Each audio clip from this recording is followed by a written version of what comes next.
Hey everyone, this is Liz. I'm a mindset coach. Something's happened with the numbering of these chapters. I keep counting the chapters and they don't match, but don't worry about it. They're all in order, whether it's chapter 10 or 11. This, I believe, is chapter 12, the efficient action. And so don't worry about the numbers. Just keep listening in order. I'll sort it out someday. This chapter, as I said, is efficient action. Let's go. You must use your thought as directed in previous chapters and begin to do what you can do where you are, and you must do all that you can do where you are. You can advance only by being larger than your present place, and no man is larger than his present place who leaves undone any of the work pertaining to that place. The world is advanced only by those who more than fill their present places.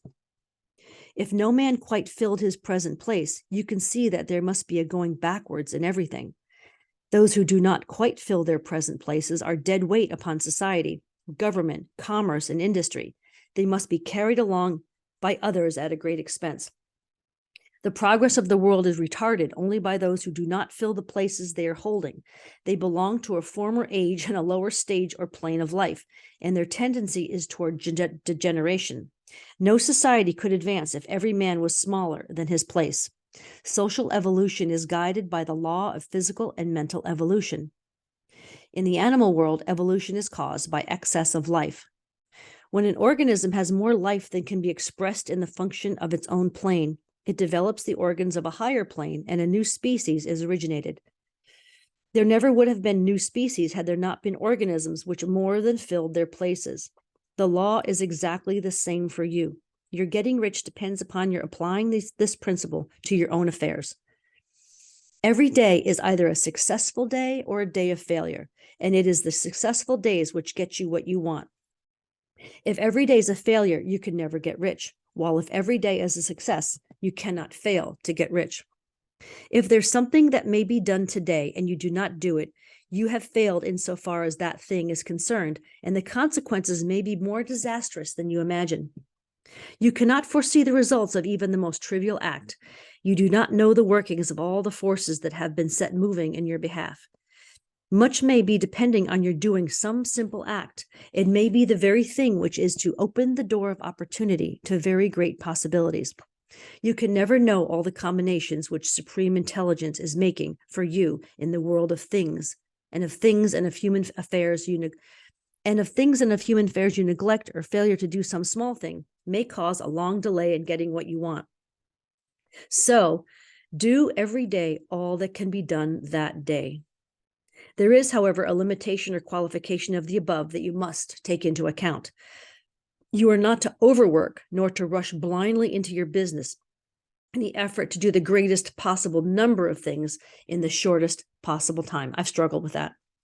You are not to try to do tomorrow's work today, nor to do a week's work in a day. It is really not the number of things you do, but the efficiency of each separate action that counts. Every act is in itself either a success or a failure. Every act is in itself either effective or inefficient. Every inefficient act is a failure, and if you spend your life in doing inefficient acts, your whole life will be a failure. The more things you do, the worse for you if all your acts are inefficient ones.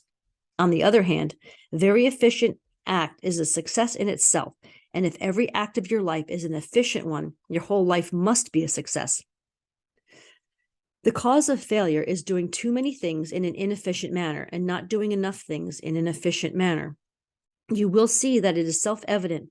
It's a self-evident proposition that if you do not do any insufficient acts, and if you do a sufficient number of efficient acts, you will become rich. If now it is possible for you to make each act an efficient one, you see again that the getting of riches is reduced to an exact science like mathematics. The matter turns then on the questions whether you can make each separate act a success in and of itself, and this you can certainly do. You can make each act a success because all power is working with you, and all power cannot fail. Power is at your service, and to make each act efficient, you have only to put power into it. Every action is either strong or weak, and when everyone is strong, you are acting in the certain way which will make you rich. Every act can be made strong and efficient by holding your vision while you are doing it and putting the whole power of your faith and purpose into it. It is at this point that the people fail who separate mental power from personal action. They use the power of mind in one place and at one time, and then they act in another pace and another time. Oh, someone said pace is place. Let me read that again. See, there's a lot of inconsistencies in this language here. They use the power of mind in one place and at one time, and they act in another place and at another time. So their acts are not successful in themselves. Too many of them are inefficient. But if all power goes into every act, no matter how commonplace, every act will be a success in itself. And as in the nature of things, every success opens the way to other successes. Your progress toward what you want and the progress of what you want toward you will become increasingly rapid. Remember that successful action is cumulative in its results. Since the desire for more life is inherent in all things, when a man begins to move toward larger life, more things attach themselves to him, and the influence of his desire is multiplied. Do every day all that you can do that day, and do each act in an efficient manner.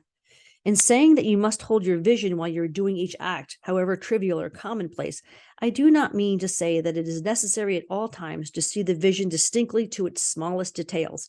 It should be the work of your leisure hours to use your imagination on the details of your vision and to contemplate them until they are firmly fixed upon memory. If you wish speedy results, spend practically all your spare time in this practice. I'm going to talk about that for a second so I don't forget. So many of us use our imagination and our memories to ill effect. We remember bad things. We imagine terrible events. You can use your memory to remember all the good stuff, and you can use your imagination to think of all the good stuff that you want. So you can take all your leisure hours and just imagine your beautiful life, and that's just much more productive. Okay, back to it. By continuous contemplation, you will get the picture of what you want, even to the smallest details.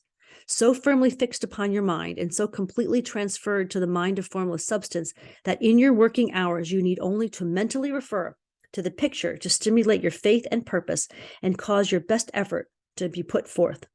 Contemplate your picture in your leisure hours until your consciousness is so full of it that you can grasp it instantly.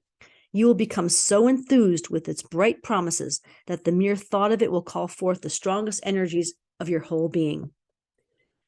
Let us again repeat our syllabus, and by slightly changing the closing statements, bring it to the point we have now reached. There is a thinking stuff from which all things are made, and which, in its original state, permeates, penetrates, and fills the interspaces of the universe. A thought in this substance produces the thing that is imaged by the thought. Man can form things in his thought, and by impressing his thought upon formless substance, can cause the thing he thinks about to be created. In order to do this, man must pass from the competitive to the creative mind.